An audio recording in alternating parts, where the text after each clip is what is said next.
दोस्तों हम हमेशा पैन की तो बात करते हैं, परमानेंट अकाउंट नंबर आधार कार्ड से लिंक करना है, आईटी फाइल करनी है, शेयर करना है, अपडेट रखना है, एड्रेस ठीक रखना है, पर कभी भी टैन की बात नहीं करते। जितना जरूरी पैन नंबर है उतना ही जरूरी टैन नंबर भी है।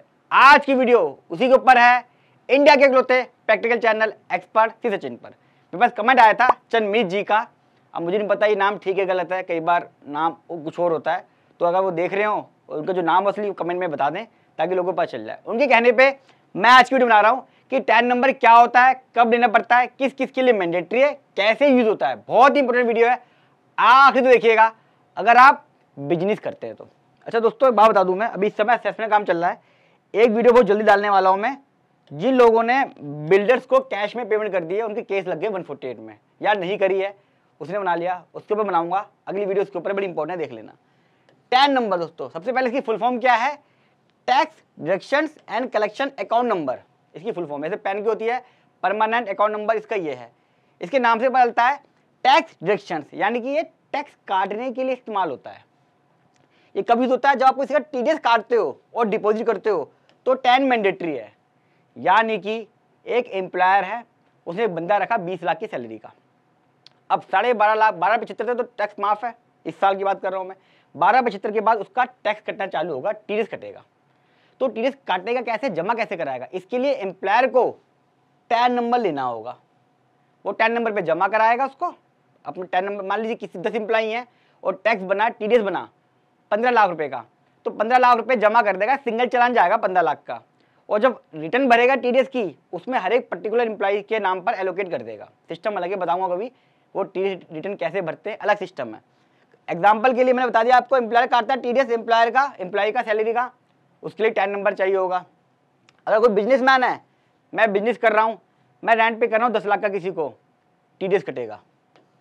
मैं किसी प्रोफेशनल्स को हायर कर रहा हूँ, 2 लाख रुपये पेमेंट कर रहा हूँ, टीडीएस कटेगा।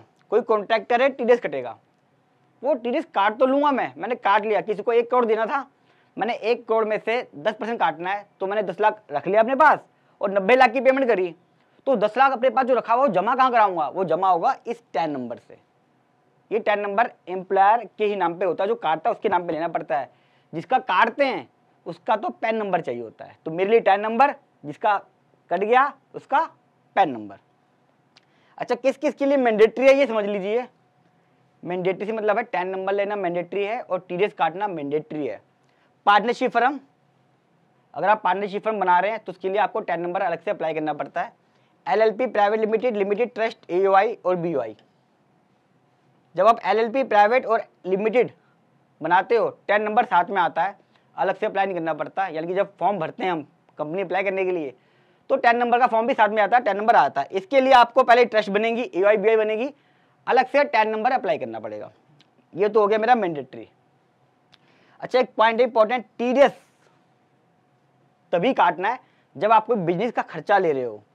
पर्सनल खर्चे के लिए टीडीएस ना तो काटना है और ना ही टैन नंबर लेना है। एग्जाम्पल के लिए सचिन ने एक घर लिया, 10 लाख रुपए का रेंट पे कर रहा है, तो सचिन टैन नंबर नहीं लेगा, टीडीएस नहीं काटेगा। हाँ वो जो 50,000 से ऊपर महीने वाला है 194 IB वाला शायद, उसके ऊपर तो कटेगा, जो रेट शायद 2% हो गया अब, वो कटेगा। लेकिन मैं टैन नंबर लेके नहीं काटूंगा, वो मेरे पैन पे जमा हो जाएगा, पैन से कट जाएगा, वो मेरा पर्सनल है। मान लीजिए मैंने कोई एडवोकेट हायर करा और मैं 1 लाख रुपए दे रहा हूँ, अगर मेरा पर्सनल एडवोकेट है, खर्चा कर रहा हूँ मैं, तो मेरी वो ड्राइंग होगी, ना टैन नंबर लूंगा ना टीडीएस कटेगा। लेकिन अगर मैं बिजनेस के लिए ले रहा हूँ, मान लो मैं प्रोप्राइटर हूँ, मुझे बिजनेस में जरूरत पड़ गई, किसी ने केस कर दिया और मैं एडवोकेट को 1 लाख रुपए दे रहा हूँ, तब मैं टैन नंबर भी लूंगा और as a legal and professional उसका 10% टीडीएस भी काटूंगा, जो भी लिमिट होगी इसके हिसाब से। अब आपको समझ में आ गया?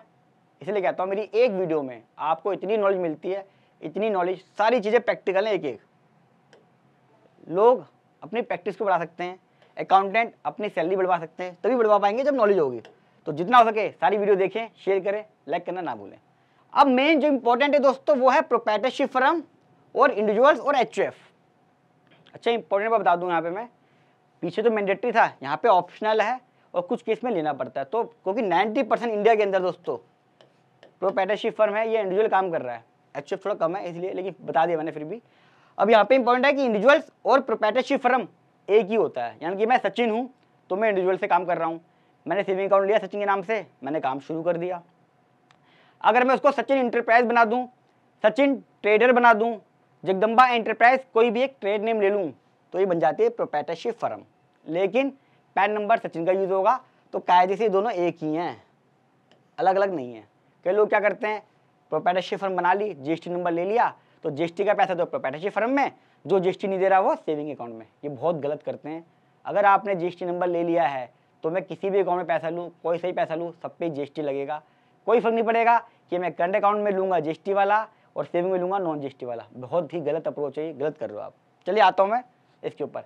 अब प्रोप्राइटरशिप वाले को या इंडिविजुअल को या एचओ वाले को 10 नंबर कब लेना है? अगर उसकी सेल, ग्रॉस रिसीप्ट या टर्नओवर 1 करोड़ से ऊपर हुई, बिजनेस कर रहे हो तो, या प्रोफेशन कर रहे हो 50 लाख से ऊपर हुई, कब?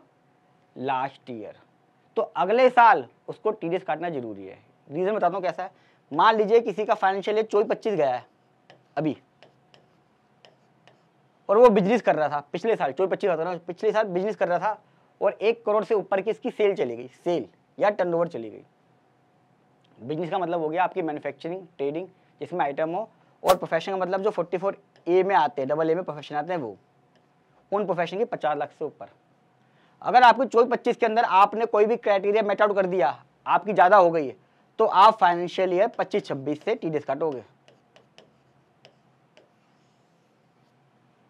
पिछले साल हो गए तो अगर पिछले साल आपकी टर्नओवर 1 करोड़ या 50 लाख है, या फिर अगर आपकी 23-24 के अंदर बिजनेस की टर्नओवर 1 करोड़ पार हो गई थी, प्रोफेशन की 50 लाख पार हो गई थी, तो आपको 24-25 में भी टीडीएस काटना मैंडेटरी था। ये मैंने लिख दिया इसके अंदर।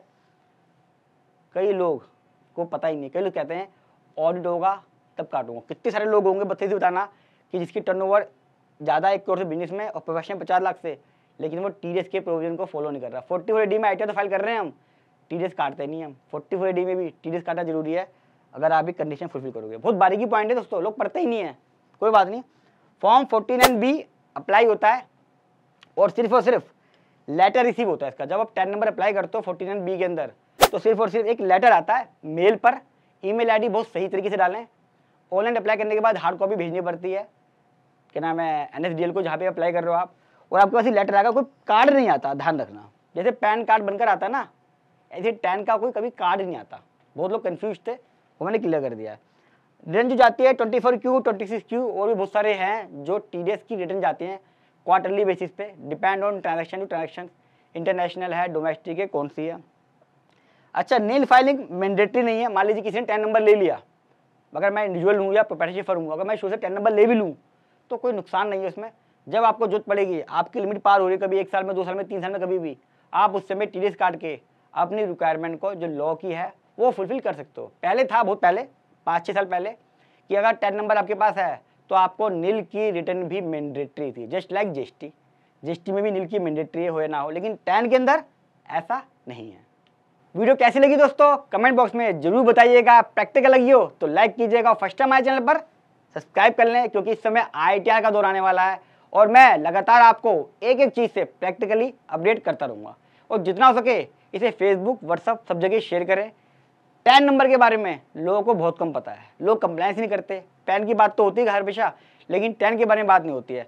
तो आप इस वीडियो को शेयर करके मेरी छोटी सी हेल्प कर सकते हो, जो मैं एजुकेशन का चला रहा हूँ समाज में, कि सब एक्सपर्ट बन जाएं। आप मेरी उसमें हेल्प कर सकते हैं सिर्फ और सिर्फ वीडियो को शेयर करके। जल्द मिलूंगा अगली वीडियो में। कैश पेमेंट टू बिल्डर के जो केस लग रहे हैं उसको लेकर आऊँगा, धमाकेदार वीडियो, इंतजार करें। मिलूंगा जल्दी, नमस्कार।